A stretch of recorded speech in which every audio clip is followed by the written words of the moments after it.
Decididamente, o Bolsonaro não teve um dia bom neste sábado tranquilo e de pasmaceira em Brasília. Ele primeiro desistiu de falar ao povo brasileiro na televisão, aparentemente porque não tinha o que dizer, aí demonstrando que já sente o vácuo de poder. E ao mesmo tempo ele sofre nova derrota no Supremo Tribunal Federal, a partir de decisão do ministro Luiz Roberto Barroso, que vetou a expulsão de diplomatas da Venezuela até o fim da calamidade do coronavírus. Agora, convenhamos, esta é uma derrota que ele sofre de forma compartilhada com o presidente dos Estados Unidos, o Donald Trump, que lá de Washington mandou o Bolsonaro expulsar aqueles venezuelanos, 34 diplomatas.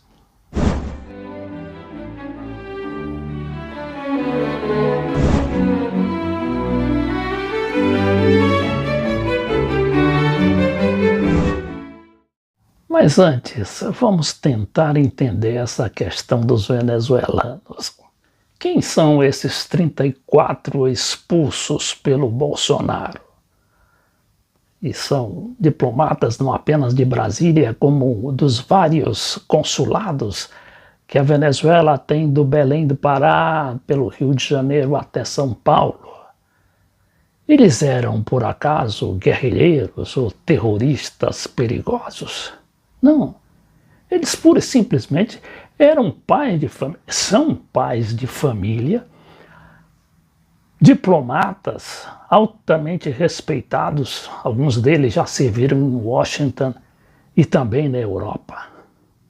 Mas só porque o Trump, que reconheceu o governo, que não é governo, é uma ficção de governo daquele Juan Guaidó, e obrigou o Bolsonaro a seguir no mesmo caminho.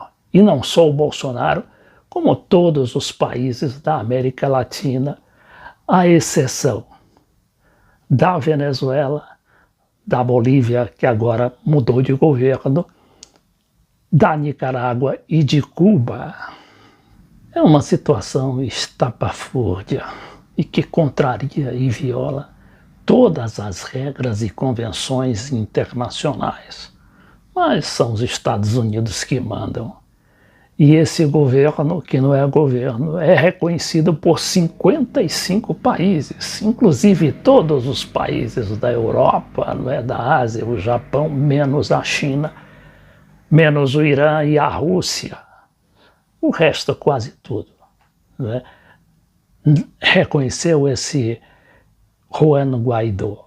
Este é o mal dos países que se deixam tornar satélites de grande potência, como é o caso do Brasil em relação aos Estados Unidos e quase todos os países latino-americanos, europeus inclusive.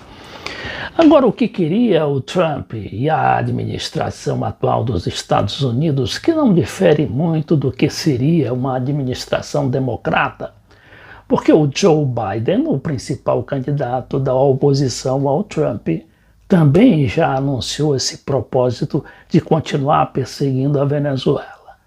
Mas o erro deles foi um erro estratégico, porque achavam que a Venezuela, com essa pandemia do coronavírus, ela ia sim virar num caos total, ia morrer milhares e milhares de venezuelanos. Só que ocorreu justamente o contrário. Os americanos caíram mais uma vez na armadilha de sua própria falácia. Olha aqui a situação privilegiada da Venezuela. Vice-presidenta venezuelana anuncia que 48,79% dos recuperados da Covid-19. Pergunte, quanto é que está sendo o número de mortos e número de infectados nos Estados Unidos? Esta noite deve ter atingido 1,5 milhão de pessoas. e quase 90 mil mortos. E aqui esse dado da Venezuela, segundo a vice-presidente.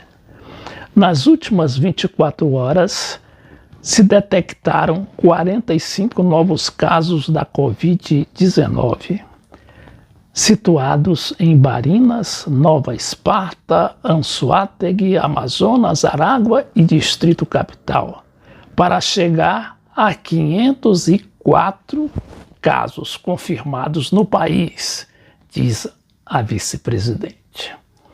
Aí ela alerta: se a Venezuela não tivesse adotado o estado de alerta constitucional de maneira oportuna, na verdade a Venezuela decretou esse estado logo no início, da pandemia, teríamos no dia de hoje 422.856 contágios da Covid-19.